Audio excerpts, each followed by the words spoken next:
Broadcasting live from the Business RadioX studio, it's time for Family Business Radio. Showcasing outstanding family businesses and the advisors who assist them. Good afternoon. You're listening to an episode of Family Business Radio, brought to you yours truly, Anthony Chen. Today, we have two great guests to kind of share highlights of their business with us today.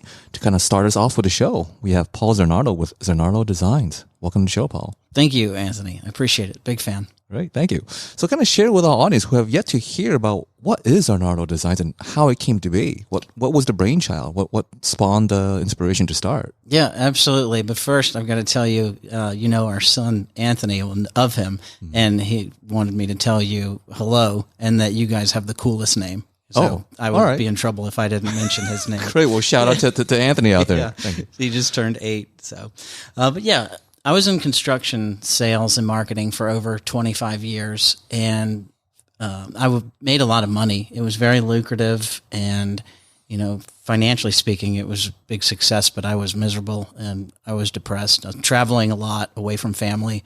And I remember one sales trip to Honduras. I got really sick, and there was some medical issues related to the stress. So I was sitting in Atlanta traffic, and on my way home from work. And I was just miserable. I was depressed. I was in a really bad headspace. And I started to pray, where do you need me, God, for work and in my life? And, I looked in the sky and I saw, I was just rock bottom. I looked in the sky and I saw graphic design in bold letters, and there was flashing bulbs all around it. And it was kind of like an old Broadway style billboard. But I got home and I talked to my wife, Amy, about the vision. And, with her help, I was enrolled at the Art Institute not long after that for graphic design, and I studied website development while I was in school. And I started Zanardo Dezignz before I graduated with my degree in 2015. And, about a year or two later after I graduated from school and had my business going, we started offering social media marketing and SEO for our clients to make Zanardo Dezignz fully integrated digital branding solutions. And now Amy's in charge of the website design and graphic design side, and I do all of our SEO and marketing. So kind of share with us, so you went from construction to kind of literally seeing a sign in the sky to inspire you down this path. And then you mentioned going from just website design now to doing to SEO. What was the change or I guess impetus to make that shift? We're still doing a lot of the website design and the graphic design. That's a big part of our business, about half of it. But it just made sense for once we started developing websites. We've always said, what's the point of having a website if you can't find it in search results? Mm-hmm. So we quickly realized that the social media marketing aspect of that involved with SEO helps your brand recognition and your search results. When somebody refers you to your business, even if you're word of mouth, people are going to do a web search on you and your company, and you want those results to appear higher in search results and be found. And sometimes you can't even find companies in search results. So it's really important. Mm-hmm.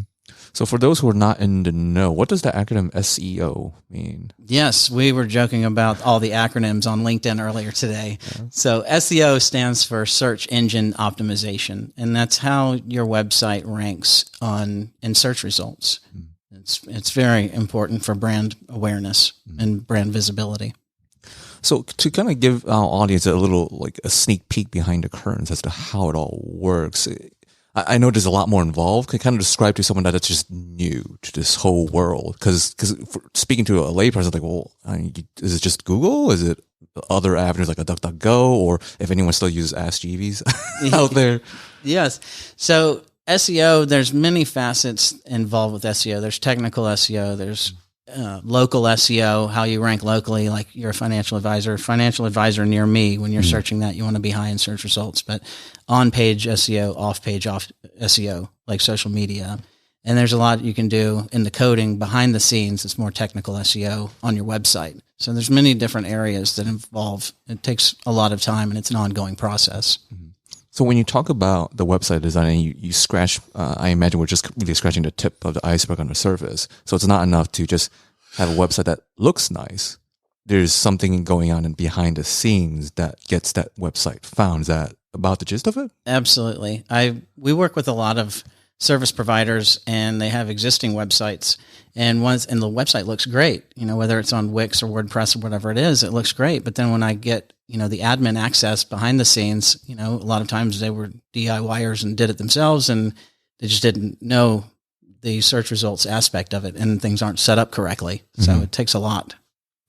So I'm understanding this. So the website could have great design itself, graphics, and very, let's say, user-friendly to kind of navigate around, but that doesn't mean much. And at the end of the day, when someone types in the search for, let's say, Acme ink for something, they need to go behind the scenes to fix that. Yes, with the keywords and what you're searching for, you want to look at the psychology behind what people are searching for, and that helps with SEO a lot. So people might have your URL for your .com, and like we just mentioned, the website will look amazing, but it'll be not found in search results, and sometimes not ranking at all if it's going against what search results and Google, Bing, Yandex, et cetera, are looking for. Mm-hmm. Now you mentioned you brought up Wix and a couple other like DIY website designers, and some people may have some graphics background already or some kind of design background. What is, I guess, kind of your perspective for those who are doing it themselves, and then trying to learn, I guess, on the SEO side and finding out they might be hitting a wall? Like, what are they really missing by not working with someone like yourself? Yeah, well, like we mentioned, a lot of people, and when they're starting their businesses, they don't have a lot of money to work with, so they try to do it themselves, which is fine.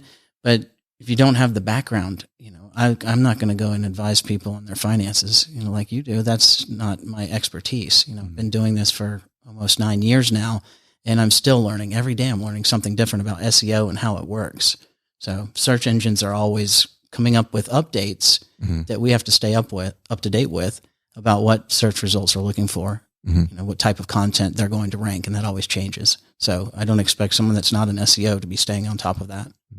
So then, speaking of the updates, is this something that these web browsers would kind of release, or is it something that you just kind of figure out as you kind of go along, and you notice perhaps maybe some kind of metric at the back end is falling off, or is it like a combination? On the updates? Yes. Mm-hmm.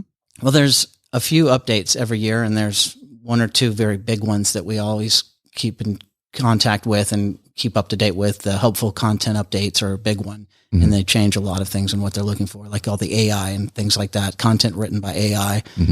So Google mainly and Bing are the big ones, and they're always looking for the best user experience on their platform. So having all your information professionally organized and being able to be found in search is very important. That's a big part of SEO too.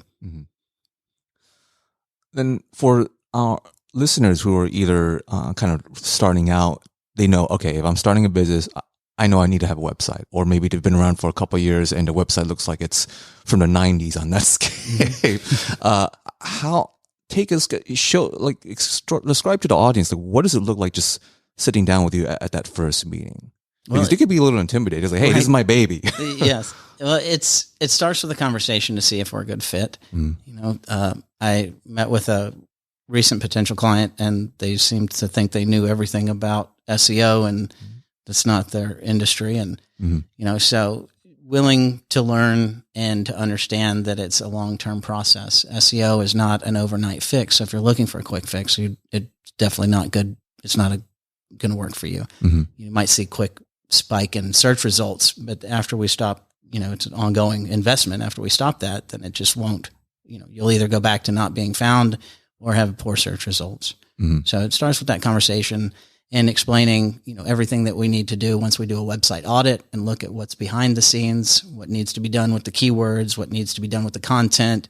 Each image needs to be optimized for alt text, and that's alternative text. How you're, if a blind person is having the website read out loud to you.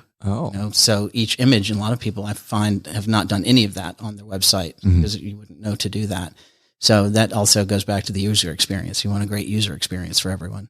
So there's a lot, and it's a case by case basis. Each website's different. Yeah. A good thing that you kind of pointed out for someone who's either visually impaired or maybe even colorblind in that scenario, and the way they would design something like that. Is that also a conversation you would have with the business, or is that whether it's a demographic they want to appeal to, or something to take into consideration as to make it friendlier for those particular demographics. Yeah, that's a great point that you bring up. Thank you. Even from a design aspect, my background in graphic design, being able to see the different colors depending on what type of color blindness you have, Adobe Illustrator even allows you to set certain settings while you're designing, say, a logo that's going on a website, and how that looks to each different, type of color blindness, even for that specifically. Wow.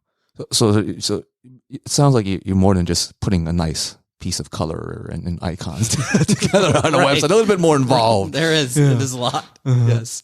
It's very exciting though.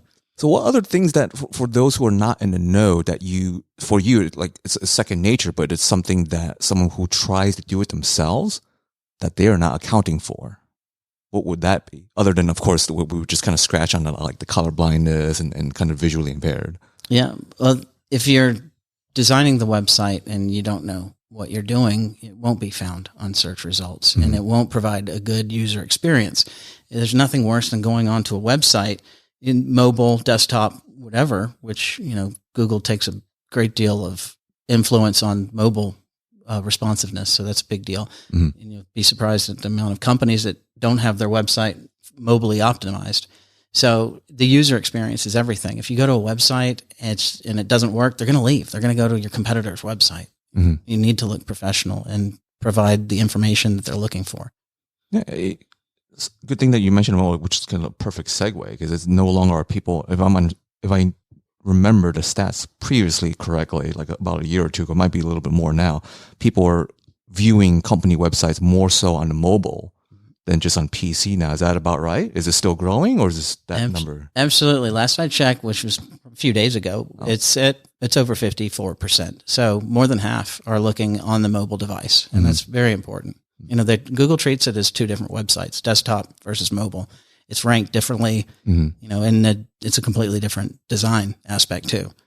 So that's important that we're talking about that, because all of our website design packages come with both mobile and desktop version. So which then kind of leads naturally to the next question is, if someone is going to consider doing a website, they need to have both as opposed to just only having one, because just having a great PC website is probably not going to do them favors. Is that about right? Yeah, it would be nice, but you'd be halfway there nice. Oh, okay. With the 54%. Right, yeah. Right. Yeah. Yeah, that's not very helpful. So what other aspects? So we know, okay, just to get into the game, we need to have a separate PC and a mobile friendly site. What other things should business owners also take into account when they're kind of jumping into the whole website and SEO or marketing sense of the world? Well, if you're a startup, you need your website to be able to grow. So growth scalability is very important to think about where your business is going to be down the road. And, choosing the right platform for that is very important. So there's all different kinds of platforms, and we have a great deal of experience with all of them. We have experience on WordPress, Wix, GoDaddy, Squarespace, all of them. But I've found that WordPress and Wix are the two biggest ones. And, I don't want to promote Wix, but there's a big thing happening in that industry right now that's important to talk about. It's called Wix Studio. So the people that have the Wix editor and Editor X under their umbrella is integrating into the Wix Studio.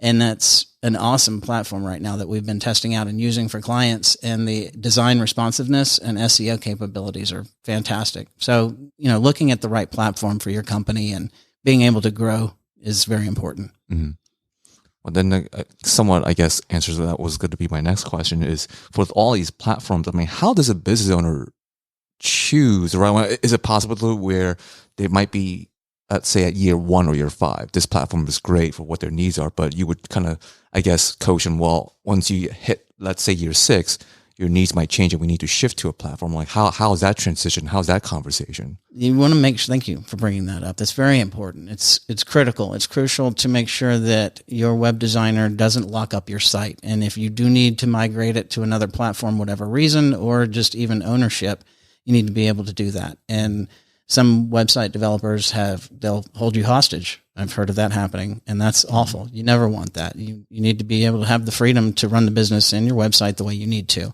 So that flexibility is important. All right. Well, there's a lot of lessons a visitor can learn. Just like, oh, okay, I did not know so much was involved with website design.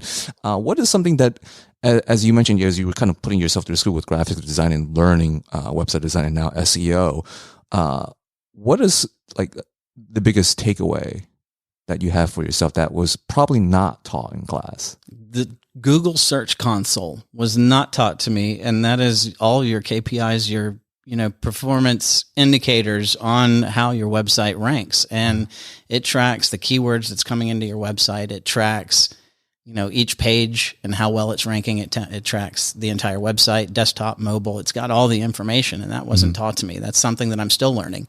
And it's just a godsend when it comes to understanding SEO and being able to track, metrically the numbers and ranking. Mm-hmm. So that was not something I understood much about when I started my business, but now that I'm more mature in my business, it's a huge help for our clients and for us. Mm. Well, it sounds like it's a nonstop being a student of the business itself. Yes, I have a lot of imposter syndrome with it when I talk to other SEO professionals. It's always changing. So it's, what worked yesterday might not work today. So there's a lot of hard work that goes into it, but there's, metrics on how to track it through Google Search Console and things like that. So it's kind of share with was a sneak peek behind the scenes of what does it look like in a Paul's day where you're doing research on this? Like how many hours do you devote, whether it's a day or a week or a month, just to like stay up to date with all of this? It's exhausting. It's all the time. They're constantly updating. So Google just on its own is a lot, but I'm keeping up with Bing and Yandex and the other, I don't do much on Yandex, but understanding how that search engine, works for search results is important. So keeping up to date is a daily thing. I'm in seminars and webinars, either teaching them at the chamber for our member-to-member groups or learning from them from other industry professionals, other agencies that I keep in touch with. So it's interesting. It's a lot of fun. If you had told me when I was in school for graphic design that I'd be doing all of this SEO and Amy would be running all the website and graphic design, that would have been a head scratcher for me. So, but things are going great right now. Right. So it's pretty much if someone is going to try to step in as a business owner, this is not something they can dabble because you're doing this like full time. Yes. Well, a lot of times, like recently in our member-to-member group, I was teaching them a lot about the Google Search Console, Google My Business, and all of that. And I was teaching them how to do it themselves. And at the end of them, all the CEOs came up to me and said, who has time for that? So we allow them to run their businesses while we're doing all the behind-the-scenes ranking. Mm-hmm. Well, then speaking of time, for someone who's listening to all this, and again, I'm assuming we're just really scratching the tip of the iceberg here, and holy crap, that's a lot of time investment, and I'm not even down yet. So if someone wants to save time, how can they best find you? Thank you, Anthony. Yes, you can connect with me on LinkedIn, Paul Zanardo, and you can learn more about our services and how they work and our pricing at our website, and that's Zanardo Dezignz. So Designs is spelled with 2 Z's. So the website is Zanardo Dezignz. That's ZANARDODEZIGNZ.com. Great. Thank you. Thank you. All right. And our next guest, we have Sheldon Guan with Pro Computers. Welcome to the show, Sheldon. Thank you to invite me. Great. So kind of share with our audience, what is it that got you started and what was your background? Okay. Yeah.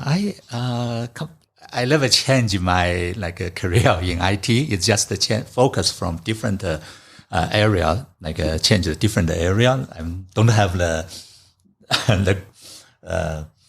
grave to power to change a career. Okay. Yeah. So originally I was have a corporate IT experience and as a project manager.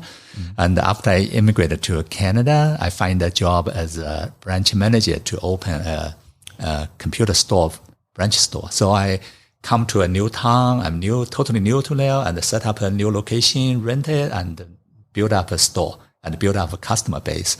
Yeah, that's what I've been there for 5 years. So gained great experience how to do business, how to manage a store. So yeah, in 2008, and we see good opportunity to go to the US. So that's how I get here. Originally, I started from 2008 at across from Mall of Georgia in Beaufort, and this is my own store, and we started as a full functioning retail store, like resell computers. At that time, the iPhone. I don't think iPhone was available by then. Maybe just the iPod. iPhone even not invented yet. Let's give just some. The computer industry had been changed a lot since 2008. Before we are using desktop, like a laptop is a kind of like a luxury. Now pretty much everybody using laptop. And after that, people get into using smartphone. So the computer is in their hand and always have internet, all those kind of changes, and iPad. Yeah. So if you see like lots of player in the market, they changed for example, like when I just opened the store, there was a Circuit City. Yeah. They kind of just like wind down, and there used to be Tiger Direct. Yeah. They go online only. Like there was a Frowse. So the industry is constantly changing. So I have to adapt to it. So yeah, changing is a good or bad thing at the same time. The good thing is keep you like alive, right? It's changing. So that's how I get involved, and it's for the personal, like I enjoy to doing computers, repair computers, help people. But for as a business, it's a lot of always like not easy. I try to say, yeah. I remember from a presentation at a chamber, we were just kind of joking before that we would bring the computer to you if the Geek Squad can't fix it. Kind of share with us like what is it? There's kind of that stereotype where people think, oh well, the technology is designed to where sometimes it might be like cheaper to just junk it and buy a new one, but you can go in and I'm assuming at a lower cost or make it at least bring back data, especially for businesses where they are just locked out for some reason. Oh, yeah, yes. Definitely. Lots of people didn't realize they can repair it. They don't have to dispose it. And it's also if you repair, it's better for the environment. It's like a go green. Typically, I try to keep the repair cost at least under half, maybe most of the time only 1/3 of the value. I'm not talking about the value when it was new. I was talking about the value when the computer came to me. It was already a used machine. What's the market value of it, and how much it costs to fix it? So that's basically the method. So try to make the repair make sense to my client. Sometimes the big store, some of the repairs, like for example, like a keyboard, like sometimes we spilled a little bit of water over laptop keyboard. The keyboard, they used to be from December from the top. It doesn't cost much for replace the keyboard. But if you dispose the whole machine, or it take like like you mentioned, some place they need to ship out the computer. It could take them like a month to get the computer back. That doesn't make good sense to me. So in this kind of scenario, I can be super helpful to the user. Yeah, I still have a customer come from Beaufort even after I moved to Alpharetta since New Year. I have a clients, they drive like 45 minutes an hour from Beaufort to Alpharetta to get it repaired from me. I think that's probably because they spend an hour of driving, but I save them probably a week of without the computer. I can get it fixed quicker. Right. So it's not just on the cost side, but the time waiting side, especially for a business owner. If all their client or work data is on their laptop, it's like, well, I can't wait a week or two for it to come back. Yes. Yeah, absolutely. Like a data always recommended to have important data on 2 devices at least, or backup on cloud. Yeah, but if in case you have some fresh made like a new edited files you didn't save elsewhere, and the computer crashed. Yeah, I can be very helpful. And something else I find out is I moved the business phone number to a cell phone number, so I can be accessed 24/7. It doesn't mean I'm a Superman. I don't need to sleep. Don't need a weekend. It's just that I'm so close to my clients. Yeah. So sometimes before I go to bed, I check my text message, say if somebody needs me. Yeah, I can give them some help right away. Yeah, don't underestimate that. That's sometimes very important. Sometimes I used to have a customer. They, you say like a spammer, right? They have a scareware. Sometimes by chance, a website may be hacked. They landed on the website and they showed up a warning message on the screen. Say, "Oh, I'm Microsoft. You have so many errors. I want to fix it for you." Those kind of things. It's fake. But if my clients can get a hold of me, I can tell them that's fake, right? That's a scale message. I can help them to avoid a big problem. Like sometimes they think they are real and they call the phone number and even gave them the credit card number. That's a disaster. Yeah, that's sometimes I find out. Yeah, if they can reach me sooner, then I can have higher rate, save them trouble. Something else like a liquid spill. Most people think a liquid spill is the end of the laptop. But actually, from my personal experience, it may be not. As we have the podcasting, I want to tell everybody, the most important thing to do if you have a liquid spill is to disconnect the battery. Disconnect the battery. Oh. Yeah, but most of the laptop, like MacBook, the battery is inside. You need a special screwdriver to reach the battery. So yeah, if you can reach to a technician like a pro computer or any technician close to you, have them to help you to disconnect the battery. And if you can do so, most of the liquid damaged machine, they came to me right after the instance. They get saved.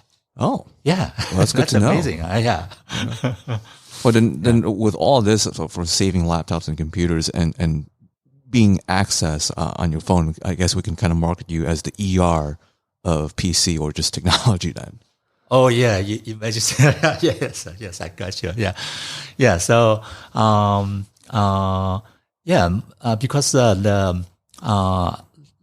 there are something in my industry is like the normal work, they it's it's kind of you do what you are very good at and you just focus on that. There's some changes. Like for example, used to have lots of support leads, people don't know how to use their computer. Those kind of support needs, they can be done from remote in. So that kind of service is taken away from a local service guy like me. But then there are if the computer cannot go online, if the computer is totally have some hardware issue, those kind of support service it cannot be remotely delivered. So that's what my service come into place, like hardware repair, get their computer to a status they can at least their company IT can access it. So actually, Pro Computer is not a competitor to those kind of IT service company, but on the other side, we can be their last mile helper. For example, if a company IT they log in, normally today is a corporate. Typically, they have IT department. They can remotely log into their user's computer. But what if the computer cannot go online? Then Pro Computer can be helpful to get the computer to a status they can deliver remote service. Yeah. Okay. So other than a liquid spill on the computer itself, what is other things that someone might think, whatever XYZ damage to the computer, they might have thought, okay, this thing is dead, or I guess the term would be bricked. What is something that that can definitely be fixed? Oh, okay. A lot of example is like a hinge broken. Like a computer laptop have a hinge, like just like our door or window, you open, close, open, close. The interesting thing is the hinge could slap. Sometimes you open from one side of, actually I replace hinges. Repair hinge. Yeah. So the monitor from the laptop, it just snaps off. That's an easy fix. Not very easy, but I mastered it. Okay. For you, it's easy. For us non-technical people, it's not easy. Yeah, there are some trick because most of today's screen is double tape glued to the back. It's not a screw. So if you because during the hinge repair, you need to take off the panel, the display panel. You don't want to break the panel. It's glass. Before it was screwed on, so easy to take off. Now it's taped on. So that's some challenge. Yeah, I figured out that part. Yeah, something else is like iMac. You see, lots of my iMac built in 2017, 2017, those kind of age. It's still a nice machine, but they have a hard disk drive. Because the iMac is glued together, so most people think, oh, that's done, right? It's so slow, or the hard drive is bad. Actually, if you can simply replace the hard drive with a solid state drive, that can give the iMac a rebirth. Yeah. Yeah. So it sounds like you can reconstitute older machines just by simply replacing some of the pieces. They don't have to completely replace it. Yeah. Yes. If you're looking at the improvement. For example, like the CPU, the memory, for so many years, for the last decades, the CPU performance improvement may be arguable. Maybe people say like improved, like a double, triple, or tenfold. But actually, by most average computer user, like they maybe don't like utilize all the horsepower the device can provide. So for the recent years, the major breakthrough is the hard drive to solid state drive, like upgrade. So besides that, the other upgrade, like memory or the CPU, they are incremental, like a little bit, like year to year, maybe 10%, 20%. But a hard drive to SSD, the performance can be 10 times or even more than that. So yeah. So for the not technically know-how, describe to our audience what is like a regular hard disk drive versus a solid state drive. Where is that value or improvement coming from? Oh, okay. Hard drive is like a floppy. It's just a faster floppy. It's lots of mechanical going on when it work. So you need a spin, you have a reading head to need to find the file and read the file. Lots of physical like a mechanical movement. Those movements are slow. Solid state drive is all electric. It's not chip. It's all like in our cell phone. Like it's a chip. So it's electrons. The electrons move way faster than a router or motor or reading head. Yeah. So that's the big difference. Yeah. So then, would it be more stable then, from compared to like a hard disk drive? Actually, it's on the opposite side. SSD is not as durable as a hard drive, but because of the performance gain, so pretty much. So if you look at the computers on the market, most of the premium computers, some of the premium computers actually have two drives. One is SSD, one is a hard DD, and they utilize like maybe Windows 11, like they have a file history. They can automatically back up the home folder, like a home folder to the HDD, the hard disk drive. And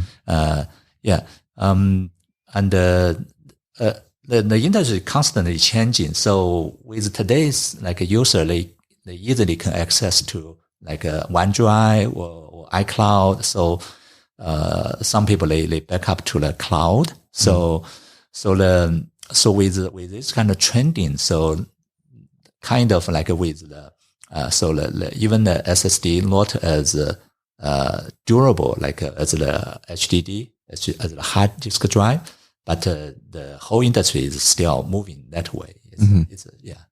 Okay. So my understanding is that you have other services where you can provide used or private corporate owned and used laptops or equipment at a lower cost for other business owners who are just looking for the same level of technology. Kind of share with us, the audience, like, what is that like? What is? Oh, yes. That's large corporation, like a bank, like a school or government, right? They typically they rent. They don't really want to own the computer because you say on a book, if you rent, you can write off the tax, right? So majority of the corporate actually they lease computers. So 3-5 years. So after 3-5 years, well, what this kind of computer will go? Actually, lots of them are still very high quality because they are originally built as a business, like a rugged machine. They have high quality. They are designed to run for decades, but because of they when they off lease, just like the off lease the car. So they are warehouse. They dedicated for this kind of business model. So they take back, they secure wipe the previous owner's data, and then I selectively choose which model I want to keep in stock. That's how I resell. When I receive it, typically I will fresh install the latest Windows and make sure everything beat the pro computer standard before I present it to my clients. For especially small business owner, they like those machines I'm selling. For one computer they can buy new, they probably can buy 3, sometimes 4 of the refurbished computers. So if you worry about the reliability of the machine, just buy one extra. For say you need 2 computers, you buy 3. That's just the price of 1 new, right? You have 3, you have 1 standby. So if the 2 fail, you just take out the hard drive, replace, and then you have a computer up running probably in half hour.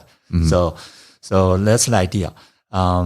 Something else is those refurbished computers are very, very good for a college student or a high school student. The students typically they pretty rough for computer. They just toss the computer in their bag or most of the consumer product they use plastics and they are not very tough. Those kind of business refurbished machine, the student use they are rugged machines. They use aluminum, the hinges are bigger. So something else is because I repair computers. I know what kind of model, what kind of computer is more durable compared with the rest part. So I know when I choose the most reliable one. The one that doesn't come into your shop. So at least now on the business owner side of things, who wants to save money, they can get 3 instead of 1. And for the parents out there, especially if they're sending their kids off to school, they don't want to spend $1,000 or $2,000 on a new computer just to get wrecked in a year or less. Yes, I save them a lot. And then on the other side is, so you can refurbish computers, you can fix computers that was once thought unfixable. Do you also help people kind of build custom machines as well for their particular needs? Custom machine used to be the number one business of when I working when we just get started in 2008, right? But the customized build machine nowadays, what I find out, most of the gamer they enjoy to do themselves. So if they stuck, they come to me. I help them out.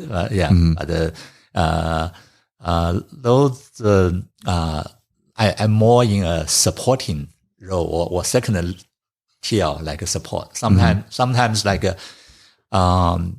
you probably can't believe this. The high end, most high end computer, they have the most trouble. It's like a counterintuitive, but that's the truth. Because they are less tested. Okay. So you say when company release a new CPU, the motherboard company catch up. So everybody catch up with the new stuff, but the firmware, like the motherboard firmware, maybe not ready to. Yeah. So you say if you buy a motherboard, maybe you got a motherboard like out of factory half a year ago, and you buy a CPU just came out last month, and you fit in the CPU in the motherboard, you maybe get a black screen. Oh. Yeah, that happens. So. In that kind of situation, I help them to update the firmware, like bring the computer back to normal. Yeah. So you're also the technician for the gamers, because I know gamers are also pretty high in terms of their needs. It sounds like I guess a better analogy for the listeners to listening is the CPU, or I guess call it the engine of the car, is being put into, let's say, a race car, into like a regular, I don't know, Toyota Camry, and the chassis probably isn't designed to handle something like that. Yes, and gamer is I can see gamer probably they know more compute. They are typically power user. They know more than average computer user. So they are. I will say they probably the most criticism those pickest clients, like because they know so much. Yeah. So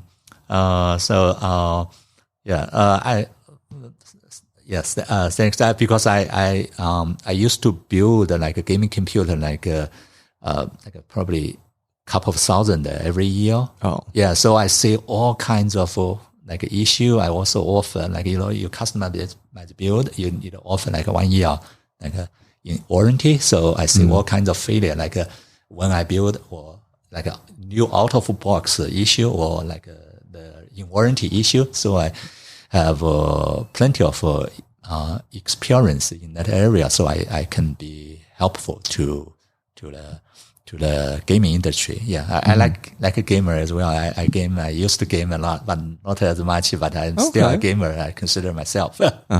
Well, if you don't mind me asking, what was your game of choice back then?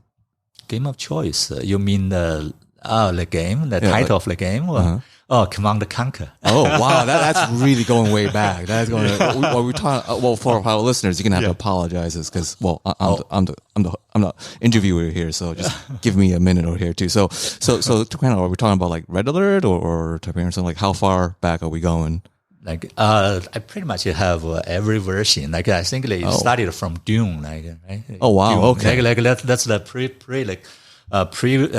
version of Command & Conquer. That's Dune. Like I played every version of them pretty much. Well, hopefully we have some listeners who can also relate back to the old school days. So for those who are either they're a gamer themselves, or a business owner, or a parent who, hey, I don't want to like spend $2,000, maybe $600 instead on a laptop for my kid, or needing their help for IT, like not a week or 2 out, but like today, how can they best find you? Oh, yeah. The best way to find me is by send a text message to me. Phone number is 770-932-3020. Also, they can go to the website, procmog.com. Great. Well, thank you. You're welcome. All right. So you all heard it here. So kind of the theme is for our guests is kind of reinventing themselves, being an absolute expertise in the things that they do and the time that they save for the clients, whether it's like a full-time job, trying to dabble their toe in SEO, or dabble their fingers trying to peel glue off of monitors and just to have things stick all of themselves and their faces. One question I would like to kind of bring our two fabulous guests back in is, as you were kind of going through building your own business, what is something that you would impart as kind of a wisdom or advice to your younger self when you were starting out? So again, the question is, as you're going through this journey of creating your own business, what would be one word of advice you would impart on your younger self when you started? So to give our guests some time to think, this is kind of course, the legalese section of the show. The show is sponsored and brought to you by yours truly, Anthony Chen, with Lighthouse Financial Network. Securities and advisory services offered through Osaic, member FINRA SIPC. Osaic is separately owned, and other entities and or marketing names, products, or services referenced here are independent of Osaic. Our main office address is at 575 Broad Hollow Road out in Melville, New York, 11747. You can best reach me at my email at Anthony Chen, Chen, there's no dot in between, Anthony Chen at lfnllc.com, or my office phone at 631-465-9090, extension 5075. Now, getting back to our guest, the question again is, as you're going through your business journey, creating your own business, what is one word of advice or wisdom you would impart on your younger self when you were just starting out? Paul? Thank you. Yeah, looking back now, I would say don't be too hard on yourself. There's going to be ups, there's going to be downs, and our branding is very faith-driven, faith-based, and just rely on God and know that everything's going to be okay. As long as you're doing the right thing ethically, everything's going to be good. And then I'll take it back to the Google Search Console. Learn that, and keep up with the search engine updates. Mm-hmm. Thank you. Okay, so my good advice is business needs a partner. You see, like Apple, that's a great company. They started from Steve on the business side, and Osnick, he's on the technical side. So if my advice to my younger self is to find the business half of the pro computer. Mm-hmm. Yeah. Great. Well, thank you. You're welcome. Now, kind of closing out our show here is with those two words of advice that you would give to your younger self. What would be something that you would give to someone that's listening in, that is kind of just sitting on the fence, kind of where you were at before you opened and started your business? What would be something that you would give to them? Don't do your website yourself. That's a good advice right there. It might look good, but it's not going to work. Oh, all right. Well, that's a mic drop right there. Yeah. All right, Sheldon. I didn't get that. What's the question is for our listeners listening in. Yeah. What advice would you give to them as they're starting out? Oh, okay. Yeah. Be ready to keep changing. Change is something that's never change in this industry. Mm-hmm. Yeah. All right. Well, thank you. You're welcome. Right. And now for a little section as we kind of close out is Anthony's financial take. So as you heard here from our two amazing guests is going through planning, whether it's life or finances or just business growth. It's a process, not just an end state. And you definitely require partners, not just like myself as a financial advisor, but also partners in a team to help one navigate through that whole thing, the whole process. Like I'm just learning today, whether it's glue on monitors or how much work it requires, looking behind the scenes of an SEO. I don't have time for that. And I'm imagining you listeners don't have all the time in the world to learn everything finance, everything legal. So find partners that mesh with you philosophically as you kind of navigate through the financial planning world, and kind of hang on and enjoy the process and the ride itself. And that's a little bit of Anthony's financial take. Thank you for listening in to Family Business Radio.